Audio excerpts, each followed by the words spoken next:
Hi, this is Tom Zimmerman, Living Well Beyond 50. I utilize positive living sensations to live a therapeutic lifestyle. I provide you with activities that I enjoy, that brings me happiness, things that I have a passion for, things that will help me to stay healthy with my body, mind, and spirit. So tonight I am incorporating my cycling, riding my bike. It's part of my warm-up before I do my strength training in my exercise room. So tonight, take a ride with me and enjoy my warm-up so that you have an idea of what I do just to warm up prior to doing my strength training. I incorporate this activity in my life so that I could work on my aerobic workout, help my legs, which I need for hiking and skiing, and of course, for cycling, I need my legs. So join me for my ride in the neighborhood, my pre-warm-up before I do my strength training. Thank you for joining me tonight, and I hope you subscribe to my channel if you have not. If you have, thank you very much for joining me again for this ride around my neighborhood. In my last video, Spring into a Healthy Living, I talked about incorporating cycling into my life, and now it's part of my routine and it's very beneficial. So join me for my ride in the neighborhood for my pre-warm-up prior to my strength training exercises. Thank you for joining me, and if you like this video, please give me a thumbs up. Appreciate it. Let's go for a ride. Here we go. So this is a 2-mile course. I also walk this course on off days and sometimes prior to my strength training. What I like about this route, there's a lot of straightaways for really stretching out and getting a fast pace. There's also a few hills, as you can see, as you will see up ahead. But what I like, there's a couple cul-de-sacs, and a lot of times I get to see my neighbors and say hi, and which is nice. There's a lot of people in this neighborhood that do a lot of walking and also cycling or biking. Glad you can join me. So right now I'm just getting my legs moving, the blood flowing, and once I get around this cul-de-sac, I'll be coming into an incline, and I'll be working my heart and my lungs right away.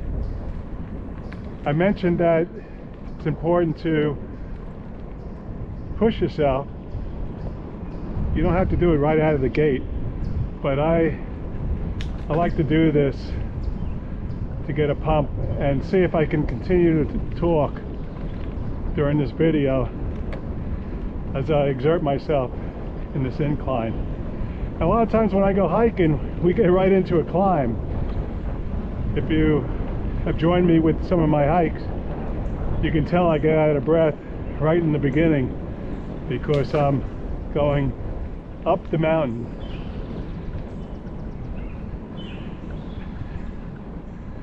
So right now I can feel the exertion in my legs. My heart is now pumping, and I'm breathing deep because I'm going right into this climb.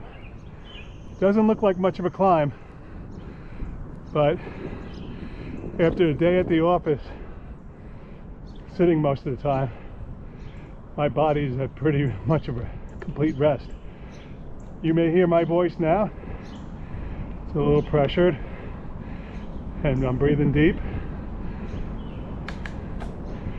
trying to regain my composure. And so I'm not in the best shape in regards to cycling. This is my only second time out this spring. So this is my 2-mile route. As I said, I walk this too, but today I decided to take the bike out and get my legs reacquainted to the pedals.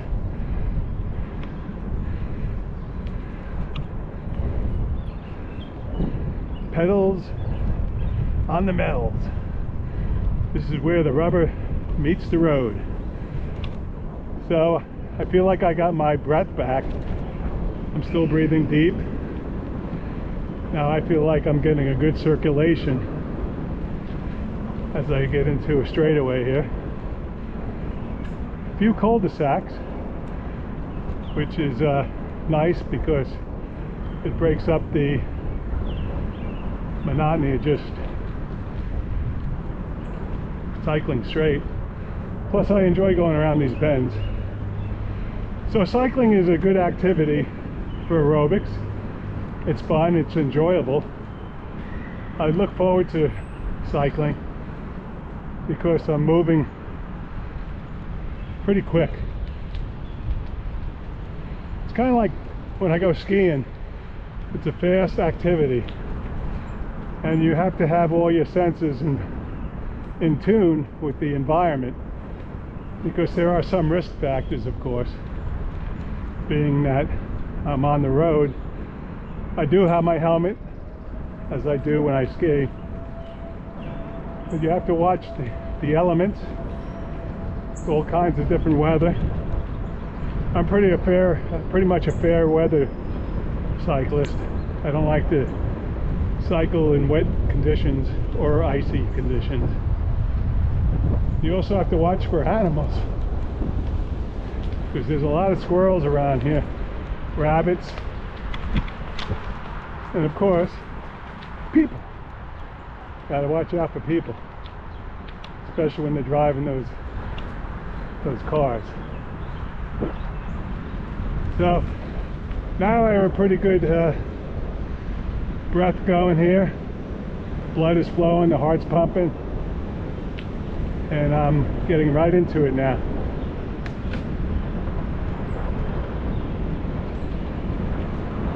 Of course, it takes me a lot longer to do the 2 miles when I walk, but that's really nice. A lot of times I have my dinner and I'll rest a little bit, then I'll get on my sneakers and walk this route. I find that walking is very pleasurable, easy on your joints, your hips, your knees, ankles, your back. You have to wear the right kind of shoes. Walking shoes are good, running shoes.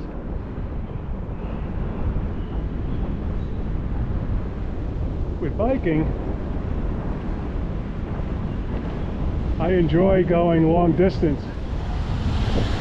Last year was the first year I began to cycle, and I learned quite a bit, because I was a real rookie last year and I paid dearly. I was over enthusiastic, and I almost got sick the first time I went out because I was so excited. I just was not in shape. You think you're in shape for certain activities. You may be in good shape until you do a new activity, which I did last year, and I realized that I was not in cycling shape. So this year I'm taking a different approach, which you're observing now. I'm getting reacquainted with my cycling, this type of movement for my legs, and it's an aerobic workout. Any of you who cycle, you know it's quite a workout. So what this helps me with prior to my strength training is getting myself loose, getting my blood flowing,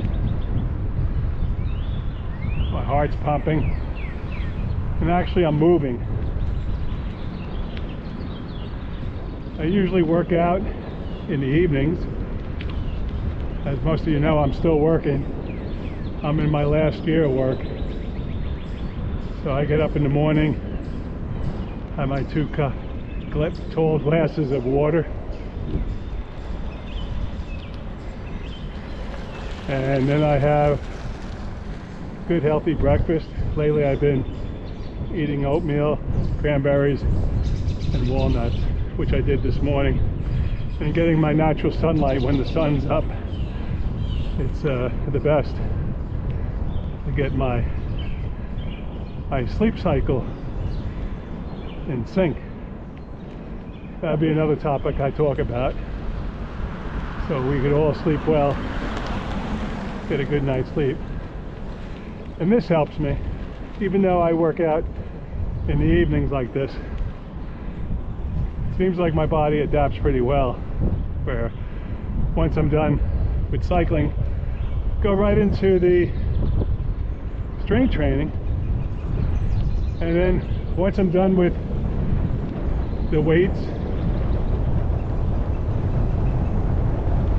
and my strength training session is over, I usually go onto my mat and turn the lights down. I may listen to music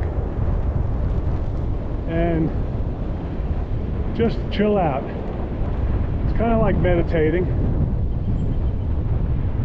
just to calm the brain down so I can get into a nice quiet state of mind and get myself into the nighttime cycle of sleep. So that seems to work for me. Other people have different routines. I'm just sharing my routine so you can think of what will help you in regards to an aerobic workout, also a stress buster, getting into some strength training, then making sure that you are de-stressed, relaxed, and have a calming environment to get into your sleep cycle. So, talk about living sensations, they're positive living sensations. It's a therapeutic lifestyle that we should incorporate so that we could live well beyond 50. And the reason why I chose these titles, because they're all related. Positive living sensations, which this is one of, is I'm enjoying this. As a recreation therapist, I recommend utilizing your leisure time. What I mean by that is time that you're not doing other responsibilities like your career, taking care of your family, or doing other things in your life that we all are required to do to maintain an income, our home, toys that we have. So in your downtime, it's important that you incorporate things that are enjoyable, things that are fun, but things that will help you physically, mentally, and spiritually. Because if you have those three main things in your life, the negative living sensations, such as an illness or recovering from an injury, could be financial challenges, career challenges, where there's conflict and you're trying to resolve those issues. When you take a walk, go for a bike ride like this, and when you do your strength training, you tend to utilize the endorphins, the natural endorphins in your life. So it's important to do that naturally, not through alcohol, nicotine, drugs, coffee. Not saying if it's prescribed and it relaxes you in some way, that's something that you have to decide on your own. I chose, as I mentioned in my last video, that I eliminated both alcohol and caffeine, which mainly is coffee, from my intake of substance, and it seems to be so beneficial for me, as I said, physically, mentally, and spiritually. So each of us had to decide what's best for ourselves in our wellness. One of the activities, the therapeutic lifestyle, that will assist you to living well beyond 50. So thank you so much for taking this 2-mile, actually today was a 4-mile. I did 2 laps today so I can express the areas that I would like to discuss with you tonight in this video. I appreciate you joining me tonight. If you got something out of this video, please give me a thumbs up, like. And for those of you who have subscribed to my channel, thanks for coming back. Please add comments and suggestions for the next topic and segments of videos of these positive living sensations of living well beyond 50. Thank you so much, and like always, be well.